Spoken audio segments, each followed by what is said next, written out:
Joe Scarborough, host of MSNBC's Morning Joe, isn't the only never-Trump conservative who has been pouring salt on the GOP's wounds over Wisconsin's April 7 election. Charlie Sykes, co-founder of the Bulwark, is doing so as well this week, and, like Scarborough, is arguing that Republicans subjected themselves to a public relations fiasco over a right-wing candidate who didn't even win, incumbent Supreme Court Justice Daniel Kelly. In Wisconsin, Governor Tony Evers and other Democrats, fearing for the safety of voters during the coronavirus pandemic, called for postponing the election and encouraged mail-in ballots as an alternative to in-person voting. But Republicans in the state legislature resisted that idea, and on Tuesday, April 7, the election went ahead. Those who hadn't already mailed in absentee ballots had to vote in person, and Wisconsin voters, thanks to Republicans, stood in long lines on Election Day. Scarborough has been slamming the Wisconsin GOP for putting voters at a greater risk of being infected with coronavirus. That day, Wisconsin residents voted in the Democratic presidential primary as well as for a Wisconsin Supreme Court seat. Liberal Jill Karofsky was up against Justice Dan Kelly, who has been enthusiastically endorsed by President Donald Trump. Republicans, Sykes notes, believed that discouraging mail-in voting would give Kelly an advantage, but as it turned out, Karofsky won by more than 10 percentage points, which translates to more than 120,000 votes.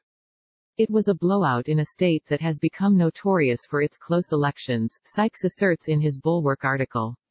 Despite their efforts to make voting as difficult as possible, Republicans were overwhelmed by a tsunami of mail-in votes. The scope and nature of Kelly's defeat was historically humiliating. Sykes observes that although Wisconsin Republicans were hoping that Karofsky's supporters would stay home on April 7, all they succeeded in doing was bringing them out in droves, even with the threat of coronavirus. The images of long lines of voters in makeshift masks, contrasted with Republican Assembly Speaker Robin Vos in full PPE insisting that voting was incredibly safe, were instantly iconic, Sykes explains. State Republicans wagered that the horrifically bad optics would be worth it if they could just save Kelly's seat.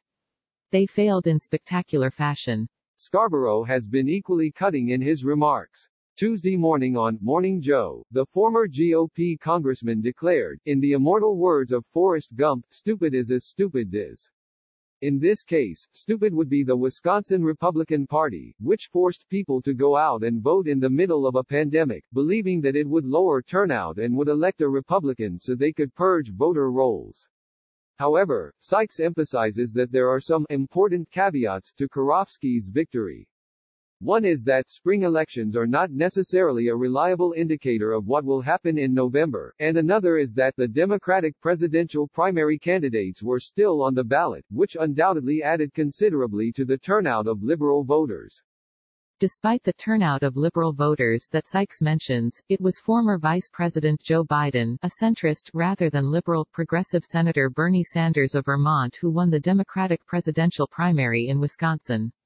And the following day, Sanders dropped out of the race. Sykes stresses that although Karofsky's victory doesn't necessarily mean that Biden will defeat Trump in that state in November, there was no good news for the GOP or Trump in Wisconsin's April 7 election. The conservative journalist writes, liberal Jill Karofsky blows out an incumbent conservative Wisconsin Supreme Court judge. If this is what winning under Trump looks like, then what's going to happen to the GOP if he loses?